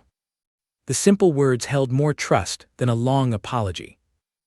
Leela stepped forward, reaching into her pocket. I have some coins. Ruth shook her head. Keep them. I cannot take it free. You did not. You waited your turn. You followed the measure. You will remember that if someone else asks you. Leela's eyes filled. I will. The little girl lifted the empty pail. Can we take some for Mama? Ruth looked at the cistern, then at the child's dry lips. She filled the pail only halfway. Not because she lacked pity. Because pity without limits could become another kind of harm. Drink slow, Ruth said. The girl carried the pail with both hands, careful as if holding a lantern flame in wind. By sunset, word had spread across the basin that Ruth had opened Dead Willow's water, but not without rule. Some praised her, some cursed her. A man from the southern road said she had no Christian heart if she could shut a gate while cattle still stood thirsty. Another said she had saved the spring from becoming mud. By nightfall, there were more opinions than clouds in the sky. Ruth did not answer any of them. She sat beside the cistern with the ledger open on her lap and watched the water recover by inches in the dark. That night the spring rose slower than before. Not dangerously, but enough to confirm every fear she had carried. The next morning, Jacob Rusk arrived with 6 wagons. Each wagon held empty barrels. He did not come alone. Elias Brandt rode beside him. 3 hired men followed, along with 2 smaller ranchers who owed Rusk money and looked ashamed to be there. Behind them, dust lifted in a long brown sheet. Ruth stood at the gate before they reached the trough. Amos came out of the barn with his measuring rod. Harlan, who had slept only a few hours after driving part of his herd toward the river, rode up from the east at the same time. Leela Monroe appeared from the road too, not with cows this time, but with her children beside her in the wagon and her face set with quiet resolve. Rusk looked amused by the gathering. Mrs. Whitaker, he called, we hear you are sharing water now. By measure, Ruth said. Rusk gestured toward the barrels, then measure us a fair amount. No. The word landed hard. One of Rusk's riders shifted in his saddle. Elias smiled thinly. You helped Mrs. Monroe yesterday, you helped Mr. Voss. Refusing others now may be viewed poorly. Ruth did not look at him, she looked at the barrels, too many, too empty, too much thirst turned into demand. I helped living stock in immediate need, she said. I did not open a hauling business. Rusk's smile faded only slightly. My cattle are living stock. Your main herd is 8 miles west with 3 tanks and a deep well. Falling tanks. Not failed tanks. His eyes sharpened. You have been studying my land now. I listen when men boast at the mercantile. Harlan hid a short breath that might have been a laugh. Rusk's voice lowered, careful. Ruth stepped closer to the gate. That is exactly what I am being. Elias opened his folder again. Mrs. Whitaker, in a Basin emergency, community access to water may become a serious matter. Then bring the county court, the old surveys, and every measurement. Until then, no barrel crosses this gate. Rusk looked past her toward the spring box. For one tense moment, Ruth saw the calculation in him, not anger yet. Calculation, how many men stood with him, how far the spring was from the road, whether Deputy Avery would act if no one struck a blow, whether fear could still win without force. Then Leela Monroe climbed down from her wagon. Her children stayed behind her, but she walked to Ruth's side. She gave my cows water yesterday, Leela said, loud enough for all to hear. And she stopped before the spring was harmed. That is why there is still water today. Harlan moved his horse beside the gate. She helped me mark my own land instead of selling me dependence. Amos lifted his measuring rod. And I will swear to the flow, the limits, and the structure before any judge awake enough to hear numbers. The 2 smaller ranchers behind Rusk exchanged a glance. Ruth saw it. So did Rusk. His face darkened, but he forced a smile back into place. You are making enemies over a trickle, Mrs. Whitaker. No, Ruth said. I am making sure a trickle does not become a grave. Silence spread across the road. Then one of the smaller ranchers turned his wagon. The other followed. Rusk watched them leave, his jaw tight. Elias said something low under his breath, but Rusk raised a hand and stopped him. "This drought is not finished," Rusk said. Ruth looked toward the hard blue sky. "I know. When people grow thirsty enough, they stop admiring rules." Ruth held his gaze. "Then I pray they learn before thirst teaches them worse." Rusk climbed back into his wagon. His men followed. The empty barrels rattled as they turned away, a hollow sound that lingered long after the dust swallowed them. Only when they were gone did Ruth's knees weaken. Leela took her arm, Harlan dismounted. Amos quietly closed the gate. For a moment nobody spoke. Then Ruth looked toward the ridge, where the spring continued its soft hidden work beneath stone, steady but smaller than the need gathering around it. She had protected the water for one more day. But that evening, as the sun sank red behind Briarstone Basin, thunderheads formed far to the west without moving closer. And on the road beyond Dead Willow, Jacob Rusk's empty barrels were not heading home. They were heading toward town. By sundown, every person in Briarstone knew Jacob Rusk had driven 6 empty wagons into town. He parked them in front of the mercantile where no one could miss them. The barrels sat in the beds like open mouths. Men gathered near the hitching posts. Women slowed on the boardwalk. Children were pulled closer by their mothers, not because anything violent had happened, but because grown people had begun speaking in that low, dangerous way that made even children understand trouble was near. Rusk stood beside the first wagon with his hat in his hand and dust on his fine coat. He looked tired enough to seem honest. That was his gift. He never shouted. He let other people carry the heat while he stood calm in the middle of it. "A spring on one ranch," he said to the gathering crowd, "should not decide who survives in this basin." A few men murmured agreement. Elias Brandt stood near him, holding papers as if law itself had come to town in a leather folder. Deputy Miles Avery watched from the jail porch with his thumbs hooked in his belt, his face heavy with unease. Ruth arrived just as Rusk lifted one hand toward the dry hills beyond town. "We are not asking for charity," he continued. "We are asking for fairness in a hard season, barrels of water by measure, nothing more." Harlan Voss rode in beside Ruth. Amos Bell came behind them in his small buckboard, the old surveyor's rod wrapped in cloth. Leela Monroe stood near the church steps with her children, her face pale but steady. Ruth climbed down from Juniper's saddle. The murmuring changed when people saw her.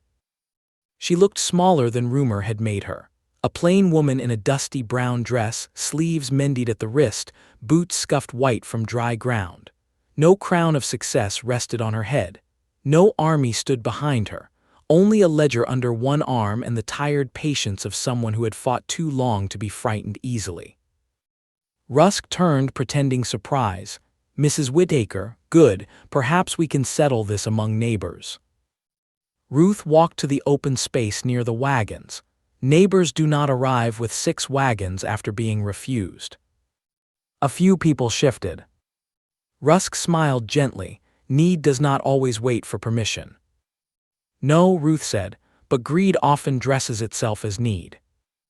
That struck the crowd harder than she expected. Rusk's smile faded. Elias stepped forward. "Mrs. Whitaker, no one here denies your work, but in a drought, private control of water can become a public concern." Ruth looked at the barrels, then the truth should be public too. She opened the ledger. For the first time, she did not hide her numbers. She read the spring's flow from the day it was found. She read the measurements after the spring box was built. She read the cistern levels after irrigation, after Juniper drank, after Leela's dairy cows, after Harlan's breeding stock, and after the hottest nights. Her voice did not rise. It did not tremble. Page after page, she gave them the spring as it was, not as they feared it or wanted it to be. "Yesterday," she said, "the cistern recovered slower than any night since I began measuring. If I fill those barrels, the trough may still run tomorrow morning. It may even run the day after, but by the 3rd day the storage will fall below the safe mark. If the spring weakens again, the seam may draw air, the box may foul, and then no one will have water. Not me, not Leela, not Harlan. Not any desperate family that comes later with one cow and nowhere else to turn. Silence held the street. Then Rusk gave a soft laugh. Fine words, but they are your figures. Amos stepped forward. They are mine too. Rusk glanced at him. You are her friend. I am a surveyor, Amos said. Friendship does not change a marked stick. A few men chuckled under their breath. Elia's jaw tightened. This is still not a court. No, Ruth said, so let us not pretend you came for judgment, you came for pressure. Rusk's eyes hardened. Before he could answer, Leela Monroe stepped into the road. Her daughter held her hand. Her son stood close to her skirt. She gave my cows water, Leela said, and she stopped when the measure said stop. I hated the stopping. I wanted more. But today my cows are alive and the spring is still alive too. That is the difference between mercy and ruin. Harlan removed his hat. She refused me before she helped me. I was angry. Then she showed me why. Yesterday I found damp stone on my east ridge because she taught me where to look instead of making me beg from her trough.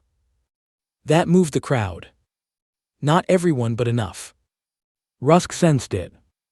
His voice turned colder. Teaching men to chase damp rocks will not water cattle tonight. No, Ruth said, but stealing tomorrow's water will not either. At that moment, Deputy Avery stepped down from the jail porch. He walked slowly into the street, each bootstep sounding against the boards and dust. Mr. Rusk, he said, do your own wells still hold water? Rusk's face went still, low but yes. Your west tanks. Falling. But not dry. Rusk did not answer. Deputy Avery looked at Elias. And these wagons are for his main herd, not dying household stock. Elias closed his folder. That was answer enough. A murmur passed through the street, different now, lower, disappointed. People in the West understood need. They also understood when a rich man reached first and called it fairness. Rusk looked around and saw the ground shifting beneath him. So he changed his aim. You people think this widow saved you, he said, his calm voice finally sharpening. Wait until your own wells fail. Wait until your children ask for water and she stands there with her ledger telling you a red mark matters more than your blood. Ruth felt the cruelty of it. She felt every frightened parent in the crowd turn those words over inside their own heart. So she closed the ledger. No mark matters more than a child, she said. That is why the mark exists. The street went quiet again. Ruth looked at the faces before her. A spring is not kindness, a spring is not cruelty, it is a living limit. If we honor that limit, it can help some of us endure. If we shame it, force it, or haul it away to protect the biggest herds first, then we will lose it. I will share with true need by measure. I will not sell fear by the barrel. Mrs. Price, standing near the mercantile door, wiped her eyes with the corner of her apron. Deputy Avery turned to Rusk. Take your wagons home. Rusk stared at him. You have no order. No, the deputy said, but I have enough sense not to help you make trouble over water you do not yet need. For a long moment, Rusk did not move. Then he put on his hat. This drought will finish the argument, he said. Ruth met his eyes. Maybe, or maybe it will reveal who was honest before it began. Rusk climbed into his wagon. One by one, his riders followed. The barrels rattled again as the wagons turned away, but this time the sound did not feel hollow. It felt defeated. That night, Briarstone did something it had not done in years. People brought maps. Old men brought memories of green strips, cold rocks, failed wells, and places cattle pawed before storms. Women brought notes from family papers and stories their mothers had told about seeps covered by floods. Amos spread everything across the church tables, and Ruth helped mark ridges, shale lines, limestone outcrops, and old drainage cuts. The town had not found more water yet. But it had found a better question. 3 days later, clouds gathered over the west. This time they did not pass. Rain came slow at first, then steady, darkening rooftops, filling barrels, tapping on Dead Willow's cedar spring cover like fingers on a door. Ruth stood beneath the porch and watched water run from the eaves. She did not cheer. She did not lift her face dramatically to the sky. She only breathed.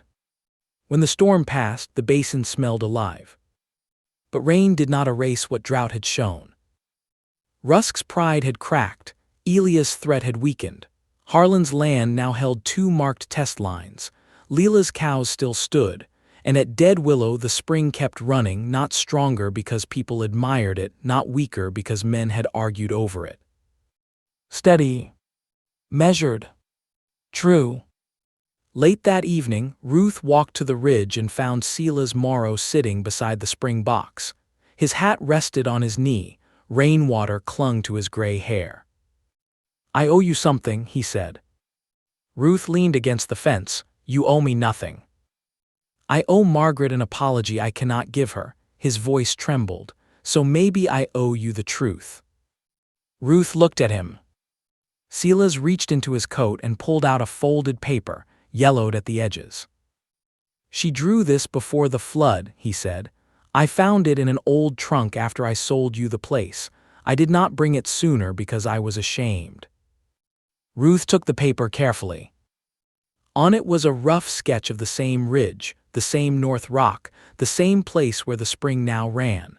In a woman's faded handwriting beside a small mark were the words, "Water sings here after rain." Ruth stared at the page until the letters blurred. Silas wiped his face with one hand. She knew, not all of it maybe, but she knew enough to listen. Ruth held the paper against her heart. And in the quiet after rain, beside the spring everyone had called impossible, Ruth understood the final truth was not only about water. It was about every voice the world had ignored until proof finally spoke loud enough. For 2 days after Silas brought Margaret's drawing, Ruth could not stop looking at it. The paper was worn thin at the folds, yellowed by time and soft along the corners where hands had opened it more than once. Margaret Morrow had drawn the ridge with simple lines, not the way a surveyor would, but the way a woman draws a place she has walked alone while carrying more hope than anyone knows. The North Rock was there. The slope was there. The dry creek was marked with a trembling line. And beside the place where the spring now slipped into Ruth's stone box were those quiet words. "Water sings here after rain." Ruth placed the drawing inside Thomas's ledger, not as proof of ownership, but as proof of listening. It changed how she saw the ranch one final time. Dead Willow had not been dead when Silas sold it. It had not been dead when men laughed at Ruth's willow stakes. It had not been dead when the first test pit collapsed or when the drought burned the basin white. The land had been speaking in signs too small for impatient eyes. Grass staying green a few days longer, frost resting in one narrow strip, rabbits crossing the same hidden line. A woman hearing water beneath stone after rain. A place can be called worthless for years, Ruth thought, simply because nobody understood its language. After the rain, Briarstone Basin did not become easy. The storm had helped, but it had not ended every worry. Wells still needed clearing. Stock ponds were still low. Some cattle had already been sold for less than they were worth. Harlan's East Ridge showed promise, but no sure water yet. Leela Monroe's dairy cows survived, though they were thin and would need careful feeding before winter. Ruth's own ranch still carried scars. The cabin still leaned. The old wells still stood broken in the basin. The forage field had lost 2 rows during the dry spell. Her hands were cracked from clay, rope, and stone. The $40 note to Elia's Brant still waited in town, though now it felt less like a chain and more like a gate she could reach if she kept walking. What had changed was not the hardship. It was the meaning of it. One morning, Amos Bell returned with Deputy Avery, Mrs. Price, Harlan, Layla, Silas, and several other settlers. They did not come with barrels or offers. They came with paper, stakes, and questions. Amos stood beside the spring box, his white hair bright under the sun. "Mrs. Whitaker has agreed to show the system," he said, "not so folks can drain it, so folks can learn from it." Ruth almost stepped back at being named in front of everyone, but she held her ground. She lifted the cedar cover and showed the dry stone box. She explained why the intake was protected with gravel, why the seam had not been pried wider, why the overflow channel stayed open, and why the recharge ground above the ridge had to be fenced from hooves. "Water does not begin where we drink it," she said. "It begins where the land receives it." People listened. Not all perfectly. Some still looked disappointed by how small the spring was, some still wanted an easier answer, but most listened because drought had humbled them enough to hear what pride once refused. Harlan asked about measuring night recovery. Leela asked how much water a family cow truly needed in heat. Deputy Avery asked what signs might prove a spring was being harmed. Amos smiled at that. Good question. Ruth looked toward the ridge. Cloudy flow, falling recovery, mud near the seam, trampled ground above it, asking more than it can give. Silas stood apart from the others, holding Margaret's old drawing in both hands. He had asked Ruth if he might bring it once, just to show the town that his wife had noticed what he had missed. Ruth had agreed. When the question slowed, Silas stepped forward. His voice shook at first, but he did not stop. "My wife Margaret heard this spring before any of us understood it. I told her it was rain trapped under stone. I told her there was no use in listening to a ridge when cattle needed water in a trough.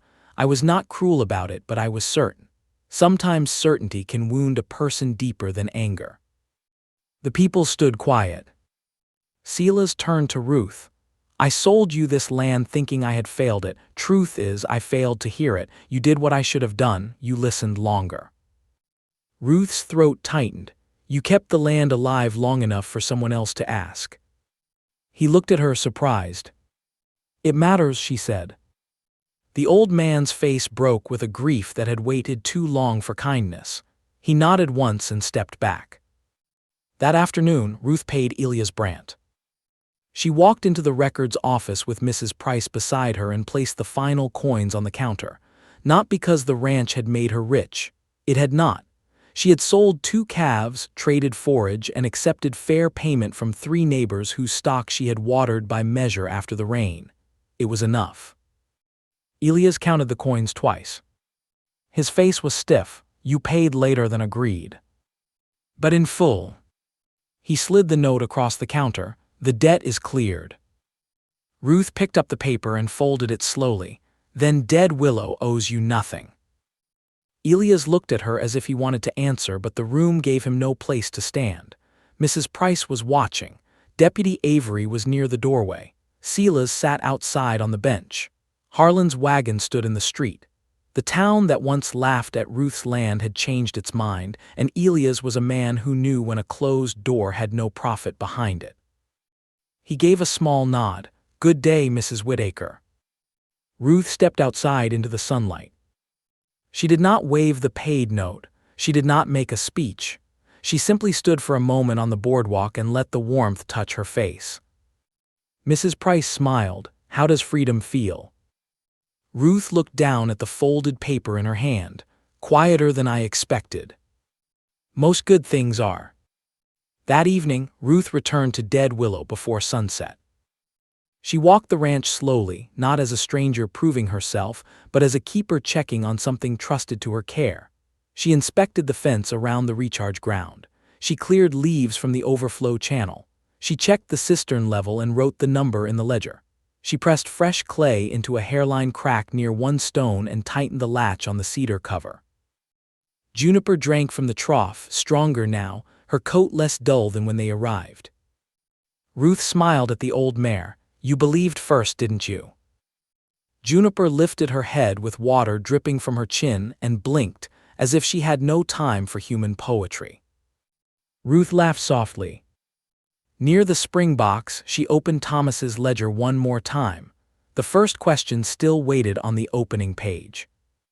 "Where does the land keep what it cannot show?" Beneath it she added a new line. "In stone, in patience, and sometimes in the words people ignore." She placed Margaret's drawing between the pages and closed the cover. As twilight deepened, Silas came up the road. He did that often now. He never came to claim anything. He came to sit beside the spring and listen. Some evenings he spoke of Margaret, some evenings he said nothing at all. Ruth never hurried him away. That night he sat on the old fence rail while Ruth stood by the trough. "Do you think folks will stop calling it Dead Willow?" he asked. Ruth looked across the basin. The grass was not lush. The hills were not soft. The ranch still looked plain and hard beneath the fading light. But near the ridge a narrow green line held steady, and from the springbox came the gentle sound of water falling into wood. "Maybe," she said. "What will you call it?" Ruth thought for a long moment. The old name on the deed had been Willow Reach before failure changed it into Dead Willow.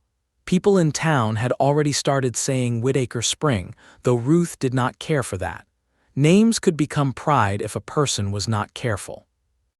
At last she said, "I will call it what it teaches me to call it." Silas nodded, as if that answer made more sense than any name. Far off, thunder rolled beyond the western hills, soft and distant. The air smelled of damp stone. A lantern glowed in Ruth's cabin window, steady behind the patched glass. The trough filled drop by drop, not loudly, not proudly, but faithfully. Ruth stood there until the first stars showed. She thought of Thomas's empty cup, now resting on the shelf beside hers. She thought of Margaret's unheard warning. She thought of Harlan learning to mark his own ridge, Leela carrying half a pail home like it was treasure, Amos tapping stone with the patience of a man who trusted facts more than noise. She thought of all the people who had called this land dead because they could not see what it held underneath. Then she rested one hand on the spring box. The ranch had not given her back what grief had taken. No land could do that. No water could raise the dead or erase lonely nights.